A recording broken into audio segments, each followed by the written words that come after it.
Здравейте и добре дошли в канала на Sigma Cars. Днес ще правим ревю на ето тази кола, а именно Tesla Model 3 Highland.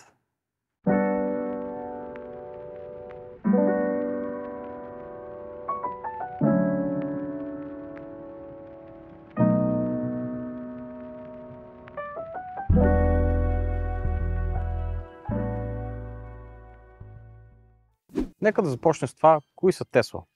Tesla са американска фирма, като тя е една от основните сили, които правят електрическите автомобили все по-адекватни. Като в случая те имат 4 модела, почти 5. Имат S, X, Y, 3 и Cybertruck. Но в случая гледаме най-малката и най-бюджетна, а именно тройката. За 24-та година този автомобил получи фейслифт и промените са, като започне с нови фарове, нови седалки и нова задница. Колата, както виждате, е с формата на седан в сегмент D, малко по-дългичка е може би отколкото очаквате, но в замяна на това получавате доста практична форма, като част от екстериорните елементи включват тези тазове, които са си фабрични, които вдигали пробега с 50 км, от нашия опит може би са 5, но Елън Мъск знае по-добре. Също така имаме тези дръжки, с които се свиква. Трябва да ги натиснете, за да влезете, но отново това са част от нещата, с които трябва да свикнете при избора на Tesla. И един от най-големите плюсове на екстериора на тази кола е, че реално той се пази сам. По това визираме, че колата има 6 камери, включително в колоните, малко в предния калник, предна, задна, и те работят през цялото време на така наречения Sentry Mode, където колата в случай на някакъв вид нараняване се следи сама с камерите. Цените на този автомобил варират спрямо размера на батерията и екстрите, може да ги видите на екрана ви. Като батериите са две, в случая малката батерия като на този автомобил 57,5 кВт и голямата батерия, която е 82. Малката батерия е LFP, голямата батерия е стандартно литиево-ионна. Като малката би трябвало да има по-дълъг живот, поради това, че е LFP батерия, но пък замяна е доста по-тежка и аналогично автомобил е малко по-бавен спрямо голямата батерия. Има, разбира се, опция за 4x4, има, разбира се, и по-спортни варианти, като този автомобил е с най-малката батерия, само задно задвижване, без никакви екстри, буквално най-фабричният вариант, да ви покажем основата на този модел. Колата има Fast Charging, както и DC Charging, като статистиката отново може да видите тук на екраните ви. Част от подобренията на фейслифта на този автомобил включва двоен стъклопакет както отпред на предните врати, така и на задните. И също така Blind Spot мониторинг, който е скрит като една червена точица в колонката на двете предни врати. Като реално този двоен стъклопакет на задните врати е по-скоро 1,5, но няма да се сърдим на господин Мъск. Задните седалки, както виждате, мястото е достатъчно за един възрастен човек. Моята височина е 1,80 и бих казал, че се събирам абсолютно окей. Краката отпред, това е зад себе си, ако стоя, отново абсолютно достатъчно. Като удобство имаме лампичка, която е тъч. Имаме тази закачалка, която пада доста бавно и елегантно. Която може да закачите сако или нещо. Като най-големият фичър в задната част на колата е всъщност от 2024 година новият таблет, който тук отзад на задните пасажири предоставя опцията да контролират както климатика си, така и инфотеймента, включително да си пуснат нещо в YouTube, Twitch, Netflix или да гледат туториалите на Tesla. Също така имат игрички, могат да контролират звука и също така от 2024 година отзад имат и подгрев на двете седалки, като отново може да си го включат сами отзад. Един от фичърите, който е леко объркващ за нас в Sigma Cars е факта, че отзад може да движите предната пасажирска седалка напред и назад, дори ако има човек там, ако не се лъже. Което е нещо. Има, разбира се, и подлакътник с два къп холдера, но няма ски хач отзад за по-дълги предмети. Като, както виждате отзад, съвсем спокойно се събира и детско столче. Това включително дори с голяма база. И двете задни седалки имат Isofix, който е маркиран на самата кожа с едни кръгчета и са на около половин пръст разстояние и са доста лесни за монтиране дори и на голяма база.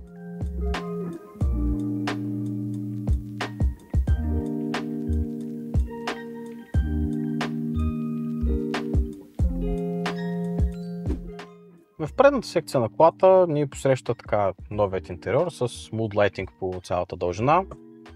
Имаме стандартния таблет с Tesla, доста по-изчистен волан с новите бутончета. Също така отгоре имаме лампички, които са Touch. Забавна част, че аварийните са горе също, като на самолет. Като нека започнем отгоре надолу, може за някакво удобство. Седниците са доста приятни, защото са магнитни. Всяка една секция от тях е магнитна, което означава, че де-факто няма стандартно тракане при повечето автомобили. Може също така да вмъкнем, че огледалото има фолио, както и страничните огледала, което оправя проблемите с дългите фарове нощно време. Имаме доста така приятна материя отпред, точно пред климатичната лента. Също така имаме два wireless чарджера, които просто си оставяте телефона и сте готови. Това е жена ми. Също така тази кола има и две жабки. Дори бих казал три. Като разбира се, може да отворите жабките по няколко начина, като за начало може просто от самия таблет. Цъкате Glovebox, бум, жабката е отворена. Опция 2 винаги е Open Glovebox. Като конкретно на този екземпляр магнитът е значително силен. Втората жабка бих казал, че ето това пространство тук, където отвора е долу-горе един ароматизатор Aeon Love, тигър, извинявам се. Вътре имаме лампичка, както и малко пространство напред, доста е практично. Там е и самия жак за запалка. 12 волта мисля, че беше. Не знам, с тези старите технологии, кой ги ползва вече. Имаме два къп холдера, или в моя случай ключодържател.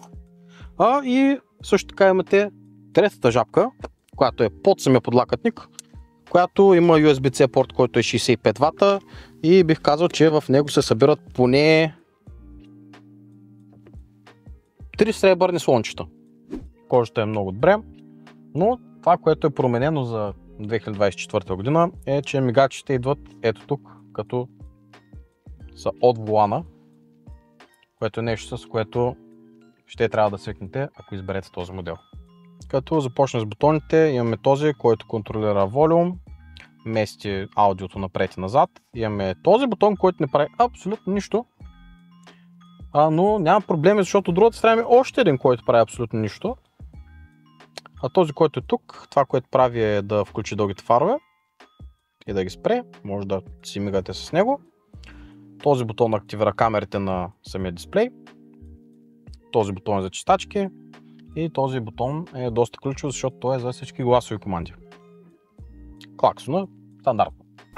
Това, че колата има този огромен таблет като единственото нещо, което е в интериора, допринася и някои фичери. Като, например, факта, че абсолютно от таблета може да контролирате дали е отключена, дали е заключена, дори може да отворите багажника, има си анимация и всичко. Можете да го затворите по абсолютно същият начин.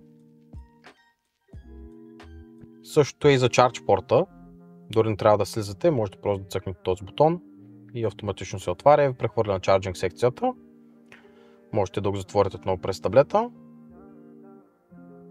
И можем да благодарим на господин Елон Мъск за следващото нещо, което е неговата забава. Open Butthole Please.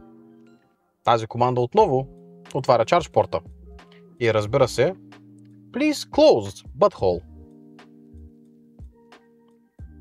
Може да го затворите с същата команда. Когато палим колата, буквално става само с натиска на педала за спирачка, колата вече вижда, че, както виждате, отзад нещо и пречи. Като можем да видим на камерата, че това е храст. Като в случая, понеже колата вижда, че назад няма на къде да отиде, автоматично се тръгва напред. Като в случая буквално може да дадем драйв и директно си тръгваме без смяна на предавки. Начинът, по който сменям предавките фабрично, е като слайпвам по таблета. Като в случая, както виждате, като дадем назад, просто в един момент колата ще каже хей, мисля, че това е достатъчно и ти дава стоп. Tesla също така позволява да ползвате така наречения phone key, където телефона ви реално отключва колата. Който също така, след няколко апдейта онлайн, получавате и още фичери. Причината, поради която го обяснявам на разстоянието багажника е, че един от фичерите е именно автоматично отваряне на багажника. Заставайки в близост до него, той започва да пилка и се отваря сам, стига да засече, че телефона ви е в близост. Багажника се отваря доста лесно, както видяхте, или с телефон, или с ръка, като е доста големичък. Напред има доста дълбочина да сложите по-дълги предмети. Също така седалките падат 60/40, така че допълнение. Също така, както виждате, от двете страни отзад имате допълнително джобче, където може да сложите чадър на Sigma Cars или пожарогасителя.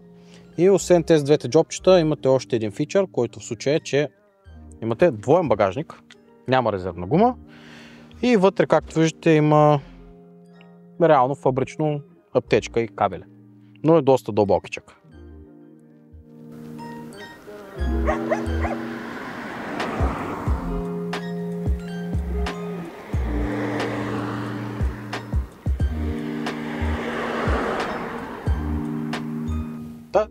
Нека потегляме. Като цял автомобил се кара изключително лесно, изцяло само с педала за газта. Когато желаете да бъде напред движението, давате газ, когато желаете да спрете, просто пускате педала. В случай на необходимост винаги може да ползвате спирачката, но 90% от времето абсолютно с един педал може да карате. Иначе от към видимост автомобилът е абсолютно достатъчен. От към возене вози доста по-мекичко от преди, защото тази година, освен на шумоизолацията, добавяха и доста по-мекичко качване. Не е спортно изживяване, но сега с цел да е малко по-трудно на моят оператор, ще ви покажа в режим стандартата долу-горе. В момента сме 40 км и вече сме на 50 км точно, както и ограничението. Идеята е, че движението на скоростта става значително бързичко. Автомобилът е повече от достатъчен за градски и извънградски условия, като, както казахме, това е базовият модел на Tesla Model 3 и този автомобил е 286 коня. Не се стигат. Колата, въпреки тези коне, не означава, че е спортно, защото аз се ползвам за семейна и бих казал, че този избор е абсолютно релевантен, защото има доста място отпред, доста удобства, има доста голям багажник, който поне за мен стига за едно младо семейство с едно дете. И общо взето бих казал, че изживяването за семейство е приятно, идвайки от Toyota Yaris. Иначе по принцип при самото каране колата си има дори фабричен автопилот. Ето го и blind spot монитора, който не знам дали се вижда на камера, но буквално една червена точица, която се вижда просто в колонката. По всяко време, докато карате, може да натиснете един бутон и да виждате камерите, които са с двете странични, включително и задната. Не е лошо като удобство, не е задължително. Та обратно за автопилота, колата идва фабрично с автопилот, не трябва да доплащате нищо. Буквално просто натискате един бутон, колата се казва Тандън, след което кръка ми е вдигнат, ръцете ми са на волана, никога не пускате волана, дори с какъвто и да е автопилот. Ръцете на волана, очите на пътя, телефона в джоба или на wireless чарджера, но всичко останало колата може да го прави. Спазва си лентите, стига да има маркировка. Това е доста ключов момент в нашата държава. Спазва ограниченията и абсолютно си спазва и дистанция от други автомобили, като буквално сама зава. Ето в момента има чупки на пътя, виждате волана сам се коригира. Отново пак казвам, автопилотът е за удобство, по никакъв начин не е заместител на шофьорските умения и в абсолютно всеки момент трябва да сте готови да поемете контрол обратно от автомобила в случай на каквито и да е грешки. Както виждате в кръгове, отново пак единствено мигач като лек дискомфорт, волана е изключително лек, винаги може да се коригира, както и реално самите режими на каране отново могат да бъдат коригирани по всяко време. Като стандартният модел, в който се намираме, има два варианта на каране, чил и стандарт. Като силно препоръчвам чил, защото просто и е по-добре за икономията на колата и прави педалите да бъдат малко по-лежерни по само себе си.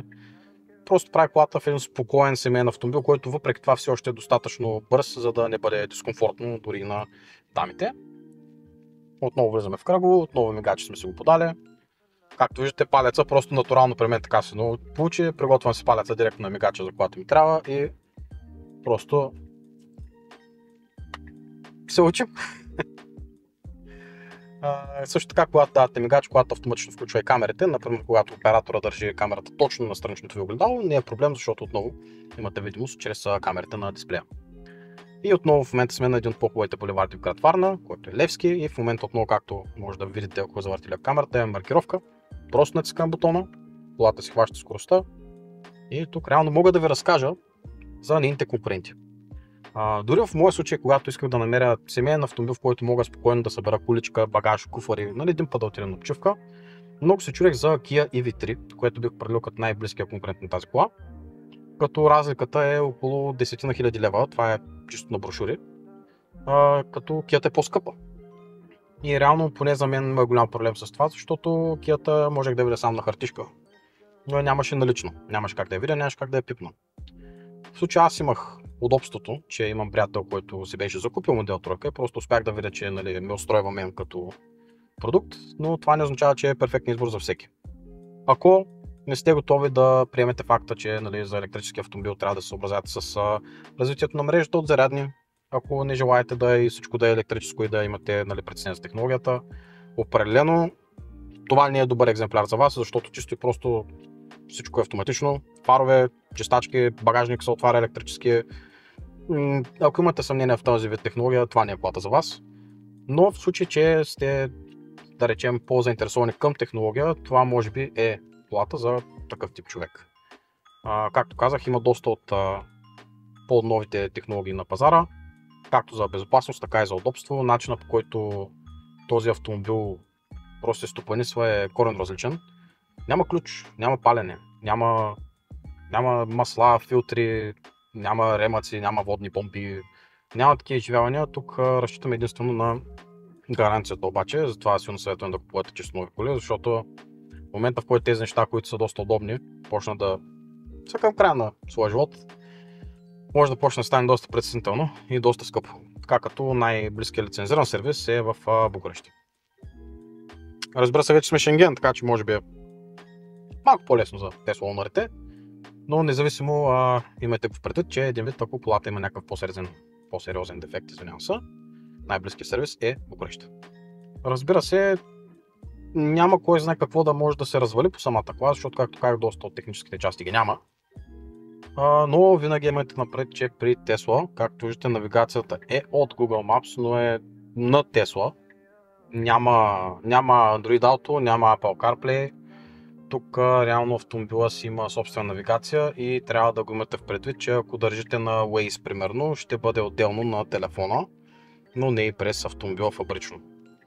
Другото, което може да видите, което може да ви е интересно, е също така и самите системи на колата, които както виждате хващат маркировка, хващат ленти, също така и светофари. И това между другото е перфектен момент да ви покажем един от фичърите, който е, че колата засича зелени светофари и прави един тънчък звуков сигнал да знаете, че е време да тръгнете, в случай, че сте американец, който наистина не бърза. Ето това пинг.